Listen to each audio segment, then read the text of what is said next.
அன்பான மக்களே, நம்மளோட சுவாமிக்கு வந்து நம்மளோட கலாட்டாவில் வந்து அவார்டு கொடுத்தாங்க இல்லையா, அதில் ஃபஸ்ட்டு பாட்டு வீடியோ ரிலீஸ் பண்ணியிருந்தாங்க. அது இப்போ இன்றைக்கி செகண்ட் பாட்டு ரிலீஸ் பண்ணியிருக்காங்க. செம்மையாக அந்த இன்டர்வியூ பயங்கரமாக இருக்குங்க. தேர்டு பாட்டு வேறு இருக்குதாம்மா. பிரித்து கொஞ்சம் கொஞ்சமாக பிரித்து இன்டர்வியூ வந்து கட் பண்ணி போட்டிருக்காங்க. ஆனால் செம்மையாக பேசியிருக்காருங்க. இன்றைக்கி வந்து அவங்க வீடு ஃபுல்லாக வந்து சுற்றி காட்டினார். நிறைய விஷயங்கள் ஷேர் பண்ணார், நிறைய விஷயங்கள் பேசினார். இப்போ சென்னையிலையும் வந்து செட்டில் ஆகிற மாதிரி இருக்கேன் அப்படின்னு சொல்லி வந்து பேசியிருக்காரு. அவ்வளோ நல்லா இருக்குது அவரோட இன்டர்வியூ. எல்லாத்தையுமே ஓப்பனாக வந்து எல்லாத்தையுமே ஃப்ரீயாக வந்து பேசிகிட்டு இருந்தார். நம்மளோட சுவாமி, அவங்க அம்மா, அவங்க பாட்டி, தாத்தா இவங்களை பற்றி இந்த இன்டர்வியூவில் நிறைய பேசியிருந்தார். கேள்வி கேட்டவங்களும் சூப்பராக வந்து கேட்டாங்க அப்படின்னு தான் சொல்லணும். அந்த அளவுக்கு நம்ம சுவாமி வந்து நல்லா செம்மையாக வந்து இந்த இன்டர்வியூ வந்து செம்மையாக பேசியிருந்தார் அப்படிங்கிறதான். தேர்ட் பார்ட் வேறு இருக்குது அப்படின்னு சொல்லியிருக்காங்க.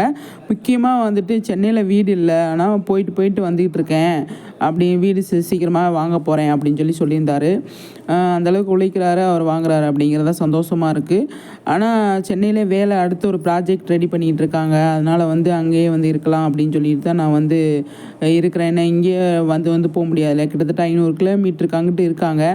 அதனால் வந்து பேரண்ட்ஸ் வந்து பார்க்க முடியாது அப்படிங்கிறதால அங்கேயே செட்டில் ஆகலாம் அப்படின்னு சொல்லிட்டு நினச்சிட்ருக்கேன் அப்படிங்கிற மாதிரி வந்து நம்மளோட சுவாமி வந்து சொன்னார். நல்ல விஷயம் இல்லையா, சூப்பரான விஷயம் அப்படிங்கிறதான். ஏன்னா சென்னை வந்து அவருக்கு வந்து கொஞ்சம் நல்லா செட்டில் ஆயிடுச்சு அப்படிங்கிறதான். சென்னையில் வந்து ஷூட் பண்ணுறதுக்கு வரணும்னா இங்கே பெங்களூர் டு சென்னை ரொம்ப தூரம் இல்லையா, அதனால் வந்துட்டு கண்டிப்பாக நம்ம வந்து ஒரு இடத்துல இருந்தால் தான் நல்லாயிருக்கும் அப்படிங்கிற ஒரு முடிவுக்கு வந்திருக்காரு. சூப்பரில் நம்ம சுவாமியோட வளர்ச்சியை பார்த்து ரொம்ப நல்லா இருக்குங்க. எவ்வளோ பொறுப்பாக, எவ்வளோ ஒரு இதாக பேசுகிற பையன், செம்ம. இந்த மாதிரி பசங்களாம் நிறைய பசங்க இவங்களை பார்த்து கற்றுக்கணும் அப்படிங்கிறதான்.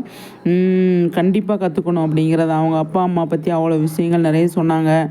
நிறைய விஷயங்கள் ஷேர் பண்ணாங்க நம்மளோட சுவாமி இந்த இன்டர்வியூவில். சரி, தேர்டு பாட்டு இருக்குது அப்படிங்கிறது, அதை பார்க்குறதுக்கு ஆர்வமாக இருக்கேன் நான் அப்படிங்கிறத கண்டிப்பாக நிச்சயமாக.